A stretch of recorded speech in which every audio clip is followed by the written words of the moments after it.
네, 여러분 안녕하세요. 문선생입니다. 오늘 토요일인데요. 날씨가 역시나 정말 계절의 여왕답게 너무 좋아요. 그래서 저도 영상을 찍고 빨리 올리고 이제 와이프하고 나가볼 생각이고요. 어버이날이기 때문에 그거에 맞는 가족 행사를 하려고 합니다. 제가 오늘 이렇게 영상을 올리면서 드릴 말씀은 인플레 시대에 무엇에 투자해야 되느냐에 대해서 말씀을 드리고 싶어요. 최근에 한 블로그에서 봤던가 워렌 버핏에게 이제 질문을 한 거죠. 버크셔 해서웨이의 그런 뭐랄까 연례 행사 그거 할 때 어떤 꼬마애가 물어봤어요. 자기가 이런 시대에 무엇에 투자해야 되느냐, 인플레 시대가 오는데. 되게 작은 꼬마가 물어봤는데 이제 이 찰리 먼거 회장하고 그 버크셔 해서웨이 주주총회에서 워렌 버핏이 얘기한 게 어떤 내용이었냐면, 진짜 투자해야 되는 건 스스로에게 투자해야 된다. 자기 개발을 하고, 그렇게 되면은 세상에, 그러니까 너의 재능을 필요로 하는 그런 하는 사람들이 자신이 갖고 있는 물건을 교환하러 올 것이다. 그렇게 되면 너의 가치는 인플레이션과 무관하게 계속해서 올라가기 때문에 인플레 시대에 진정으로 투자해야 되는 건 자기 자신이다. 그래서 저는 좀 의외였던 게 S&P 500에 투자해라 이럴 줄 알았는데 워렌 버핏 할아버지께서 그렇게 정말 우문현답을 해준 거죠. 뭐 꼬마의 질문도 우문은 아니죠. 그 나이 때 그런 질문을 하는 게 참 현명한 거죠. 근데 그런 생각이 들었습니다. 최근에 이 인플레이션이 생겨나면서 중요한 문제가 뭐냐면 어디에 투자해야 될까? 근데 이제 그런 말 있잖아요. 연주는 파티가 한참 무르익었을 때 술잔을 치우고 그릇을 치워야 하는 역할을 한다. 그러고 지금 저는 2020년 코로나19 때 엄청나게 유동성이 풀려서 투자가 정말 투자의 시대가 되었고 모두가 재테크를 했고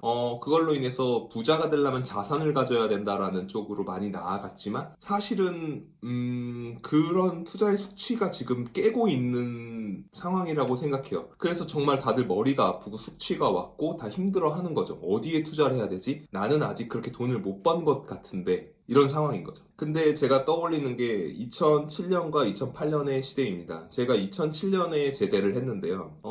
군대 제대할 당시에 친구가 추천해서 좀 읽었던 책이 이제 워렌 버핏 투자법이라는 뭐 그런 투자에 관련된 책과, 그리고 대한민국 20대 재테크에 미쳐라라는 아마 경제지 기자분께서 쓰셨던 책일 거예요. 거기서 복리의 마법과 그런 복리 효과를 다루는 이야기를 굉장히 많이 했고, 월급을 어디에 예치해둬야 되나, CMA라든가 MMF 같은 자산부터 뭐 투자 상품부터 해서 자산을 어떻게 굴려야 되고 뭐 몇 년 내에 10억 만들기 뭐 이런 것들에 대해서 굉장히 유행을 했었어요. 그런데 2008년에 금융위기가 왔단 말이죠. 제가 대학교 복학해서 다니고 있는데 2008년 금융위기가 오고 2009년에 수업을 들었던 거는 2008년 리세션이 왜 왔는가에 대해서 뭐 그런 것들을 배우면서 이제 정말 살 길은 대기업에 취업하는 것 뿐이다라는 게 되게 트렌드였던 것 같아요. 그리고 그 당시에 유행했던 게 뭐 공모전이라든가 홍보대사 활동하고 스펙 쌓기.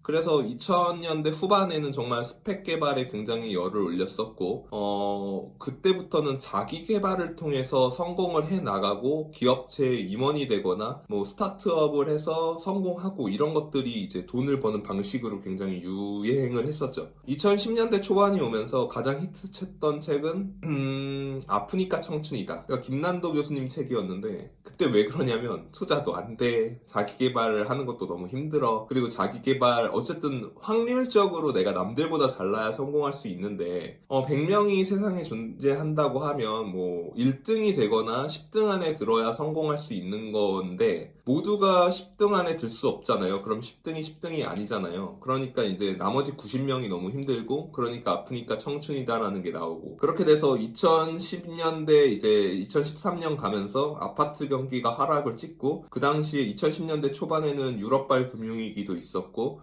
굉장히 경기가 전 세계적으로 침체된 상황이었어요. 그렇게 급락은 아니지만 그냥 마치 진흙밭에 빠져서 헤어나오지 못하는 그런 질척거리는 데 있는 게 경제 상황이었어요. 그렇게 되면서 사람들이 아프니까 청춘이다, 그걸 넘어서 자본주의 다 망해버려라, 폭락을 이야기하고, 그리고 자본주의의 붕괴를 이야기하고, 2010년대 초반에 오큐파이 월스트리트라고 해가지고 그런 것도 굉장히 유행을 했었고요. 한국에서도 뭐 유명한 분들이 많았죠. 자본주의를 대항하기 위해서는 짱돌을 들어야 된다. 이런 게 유행이었고요. 그리고 2015년, 16년 경기가 너무 침체로 가니까 한국 정부에서 시행했던 거는 어떤 정책이었냐면 아파트 경기 활성화를 위해서 재개발, 재건축을 풀어주면서 굉장히 활성화시키는 전략으로 갔고 또 일본 같은 경우에는 2014년, 2013년 이럴 때 무제한 양적 완화라고 해가지고 엔화를 인플레이션 2%가 나타날 때까지 무제한으로 찍어내겠다라는 걸 미국과 어떤 암묵적인 합의를 통해서 그렇게 정책을 시행합니다. 유럽도 마찬가지였고 미국도 그랬죠. 그러다가 2018년쯤 와서는 이제 뭐 아파트 경기가 살아났고 뭐 이거저거 경기가 좀 돌아가는 것 같았는데, 그러다가 2019년을 지나서 2020년에 경기 붕괴가 오게 되니까 코로나로 인해서 연준이 돈을 쏟아부으면서 투자의 시대, 자산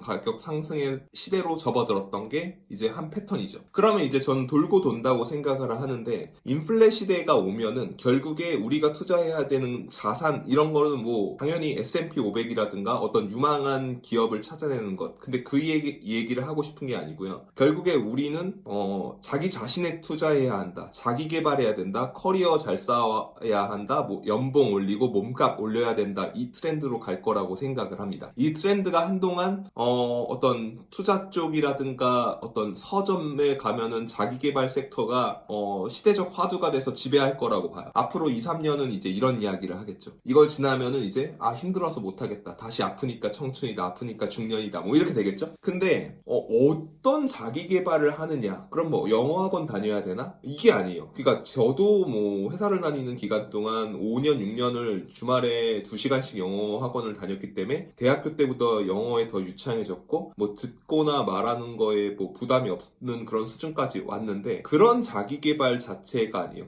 그러니까 내가 연초에 자기 개발해야 되니까 가서 다시 뭐 영어 점수 좀 쌓아볼까, 중국어 배워볼까, 이런 면에서 접근하는 라기보다는 어떻게 저는 자기 개발을 하냐라는 데 집중하냐면, 내가 하고 있는 일, 내가 하고 있는 업무와 투자를 연계할 수 있는 아이디어, 사고할 수 있는 능력을 키우는 게 가장 중요하다고 생각을 합니다. 뭐 가령 회사에서 업무를 볼 때 경영기획 쪽 업무를 보시는 분이거나 영업 쪽 업무를 보시거나 한다면 업계에 목표가 있을 거고, 얼마를 벌어야 된다, 얼마의 이익을 남겨야 된다라는 목표를 설정하고 연간 계획을 하실 거예요. 이걸 업무로만 바라보시면 지겹고 이걸 왜 해야 되는지 모르겠지만, 이 전체 숫자를 바라보는 역량을 키워두시면 숫자에 대한 감, 우리 전체 조직이 얼마를 해야 되고 그 중에서 내가 속한 팀은 얼마를 해야 되고, 이런 식으로 좀 계획을 단계적으로 접근을 하셔서 투자를 하실 때도 그거를 활용하실 수 있는 거예요. 그런 숫자를 보는 능력을. 그럼 이 기업이 이번에 영업이익이 얼마가 나왔고 매출이 얼마가 나왔다고 공시를 했으니까 이 기업이 성장하고 있다라는 걸 분석할 수도 있을 거고요. 만약에 내가 고깃집에서 알바를 한다라고 생각을 해봅시다. 코로나로 인해서 갑자기 회식이 풀리면서 사람들이 쫙 들어오니까 매출이 얼마까지 올라가더라. 그러면은 코로나 전과 후를 비교했을 때 지금 하루에 뭐 예를 들어서 10테이블이 있는데 3바퀴를 돌렸다 해서 30테이블을 받았다라고 가정하면 30테이블을 매일같이 받을 수 있다를 곱하면 30에 30, 900테이블을 한 달에 받을 수 있다. 그럼 매출은 얼마가 나온다? 매출이 얼마가 나오게 되면 직원들도 늘려야 되기 때문에 직원 수는 최저임금이 뭐 9,500원이니까 얼마로 설정해가지고 인건비를 어떻게 계산을 하겠다. 그러면 거기서 차액만큼이 이제 이 업주가 벌어들이는 돈일 거고, 거기서 이제 이 건물주에게 주는 임대료가 얼마라는 게 계산이 되면은, 내가 예를 들어서 다른데 뭐 가족들과 외식을 하러 가거나 뭐 상가 투자를 하기 위해 임장을 갔을 때 어떤 식당을 딱 보고 지금 이 목요일이라는 날에 이 시간대에 직장인이 저렇게 와서 회식을 하면 대충 얼마가 나온다. 그러면 저기는 임대료가 얼마겠구나. 그러면 내가 저 임대료를 기반으로 해서 상가를 투자할 때 은행에서 빌릴 수 있는 돈이 얼마다라는 것까지 유추해낼 수 있는 능력을 개발할 수 있다고 저는 생각을 합니다. 그런 거예요. 투자를 내 삶의 목적으로 살게 되면요, 지금 같은 때에 굉장히 괴로움이 많을 수 있어요. 예를 들어서 코로나 당시에 회사를 다니면서 투자를 했는데 내가 반년 동안 투자 수익이 2천만 원이 나왔어, 5천만 원이 나왔어 해서 회사를 그만두는 분들이 있었어요. 그러면 그런 거는 사실 미국의 연준이 봐줘서 그만큼 수익을 올릴 수 있었던 건데, 자신의 투자 능력으로 착각하고 퇴사를 한 순간 안정적인 노동소득이 끊기게 된 겁니다. 근데 2010년대 초반에도 정말 자산가분들, 그러니까 친구의 아버지가 굉장히 자산가분들이 너 급여가 얼마야? 너 급여가 예를 들어서 연봉이 4천만 원이면 너 자체가 10억짜리 인간이라고 보면 돼. 왜냐면 그때 당시에 뭐 예금 금리를 많이 주는 데가 저축은행 같은 데 가면 4%짜리가 있었기 때문에 10억을 갖고 있는 네 몸뚱아리가 10억이다. 너의 능력이 10억이고 그렇기 때문에 연이자 4천을 받는 거라고 생각하고 네가 8천이 되면 너 몸값이 20억이 된 거야. 이런 식으로 접근을 해야 되라고 말을 했었는데 지금도 마찬가지라고 봐요. 안정적인 근로소득이 계속 발생하는 거를